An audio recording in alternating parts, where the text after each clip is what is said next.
ડભોઈમાં ખેતીવાડી ઉત્પન્ન બજાર સમિતિ મેદાન ખાતે માગડ ભવાની કલ્ચરલ ગ્રુપ દ્વારા આયોજિત નવરાત્રિ મહોત્સવને વૈષ્ણવાચાર્ય પૂજ્યપાદ ગોસ્વામી 108 શ્રી વ્રજરાજ કુમારજી મહારાજ શ્રી દ્વારા દીપ પ્રાગટ્ય કરી ખુલ્લો મુકાયો હતો।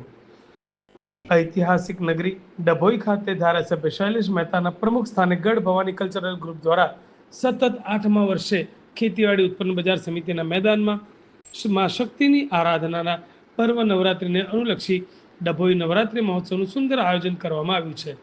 ઉત્સાહી આયોજક ગ્રુપ દ્વારા ચાલુ વર્ષે ઓપરેશન સિંદૂરની થીમ હેઠળ સમગ્ર ગરબા ગ્રાઉન્ડને તિરંગાના રંગથી આકર્ષિત રીતે સુશોભિત કરાયું છે। સતત 8મા વર્ષે પણ વૈષ્ણવાચાર્ય પૂજ્યપાદ ગોસ્વામી 108 શ્રી વ્રજરાજ કુમારજી મહારાજ શ્રીએ આસો સુદ એકમ સોમવારના રોજ નવરાત્રિ મહોત્સવના પ્રથમ દિને મુખ્ય ઉદ્ઘાટક પદે ઉપસ્થિત રહી દીપ પ્રાગટ્ય કરી મહોત્સવને ખુલ્લો મૂક્યો હતો અને કપાળે તિલક તો જ ગરબા મેદાનમાં પ્રવેશના નિયમને આવકાર્યો હતો। નવરાત્રિ મહોત્સવના ઉદ્ઘાટન પ્રસંગે સ્વામિનારાયણ સંપ્રદાયના પૂજ્ય પુરાણી સ્વામી, ડભોઈ નગરપાલિકા બ્રહ્મ જાગૃતિ મંચના મીનાબેન મહેતા, VYOના ઉપપ્રમુખ ધ્રુમિલ મહેતા,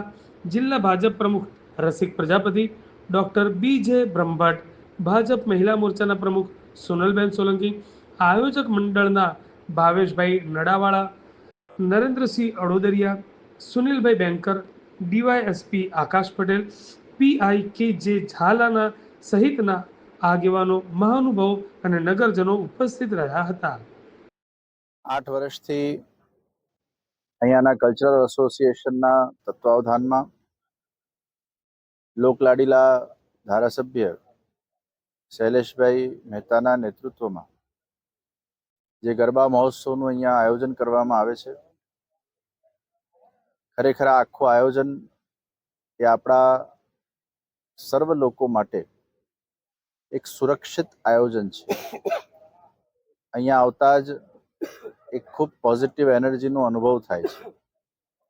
સાત્વિક એનર્જીનો અનુભવ થાય છે અને જે રીતે દર્ભાવતીના અંદર શૈલેષભાઈના સૂચન અનુસાર તિલક કરીને જ પ્રવેશ કરવો, એવું જે એક નિયમ અને અનુશાસન અહીંયા તૈયાર કરવામાં આવ્યું, એ આજે ગુજરાત અને ગુજરાત બહારના પણ અનેક રાજ્યોના અંદર ઘણા બધા લોકો એને ફોલો કરી રહ્યા છે। અને આ વખતે ઓપરેશન સિંદૂરની થીમ પર જઈને તિરંગાનું ડેકોરેશન અહીંયા કરવામાં આવ્યું છે અને સાથે જ ગાયક પલકબેન સોની, વડોદરા શહેરમાં ખૂબ જાણીતા છે, એમનું ગાયક વૃંદ અહીંયા ગરબા ગવડાવી રહ્યું છે। હું આપના મારફત ખેલૈયાઓને મોટી સંખ્યામાં આમાં ભાગ લેવા અને ગરબાનો આનંદ મેળવવા માટે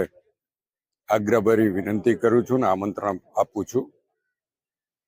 આ ગરબા મહોત્સવ દ્વારા જ આપણે આપણી એકતા અને સંગઠિતતા પુરવાર કરી શકીએ, ત્યારે તમામ